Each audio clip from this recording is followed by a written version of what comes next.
আরে আপনি এখানে কি করছেন? কেমন আছেন? জি আলহামদুলিল্লাহ ভালো। আরে সেদিন তো আপনার নামটাই জিজ্ঞেস করা হয়নি। আপনার নামটা কি জানো? নীলা। খুব সুন্দর নাম। কি ব্যাপার, আপনি দাঁড়িয়ে আছেন কেন? বসুন না। না না, ও বসবে না, ওর অনেক কাজ আছে। নীলা যা। আঙ্কেল, কিছু মনে করলে একটা কথা বলি। উনি কি আপনার বড় মেয়ে? ঠিক আমার বড় মেয়ে না, আমার বড় ভাইয়ের মেয়ে। ওর বাবা মা মারা যাওয়ার পর থেকে আমাদের বাড়ির থেকে এই বড় হয়েছে। আরেকটা প্রশ্ন করি।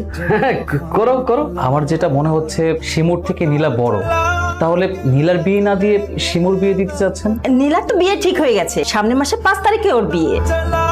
ও আচ্ছা আচ্ছা আঙ্কেল, আজকে তাহলে আমরা উঠি। তোমরা তো চা নাস্তা কিছুই খেলে না। আসলে জরুরি একটা কাজ আছে, চা নাস্তা না হয় আরেকদিন খাবো, আজকে আসি। আসসালামু আলাইকুম। কিছু চা নাস্তা মুখে না দিয়ে গেলে। আঙ্কেল আন্টি, ছেলের বিষয়টা নিয়ে আমি অনেক খোঁজ খবর নিচ্ছি। ছেলেটা অনেক ভালো, দেখো না, অল্প বয়সে ওকালতিতে অনেক নাম করছে। তার সাথে যদি আমাদের মেয়ের বিয়ে হয় তাহলে আমার মেয়েটা অনেক সুখে থাকবে, আমাদেরও অনেক ভালো হবে। কিন্তু আমার মনে হচ্ছে ছেলেটা আমার থেকে নীলাকে বেশি পছন্দ করে।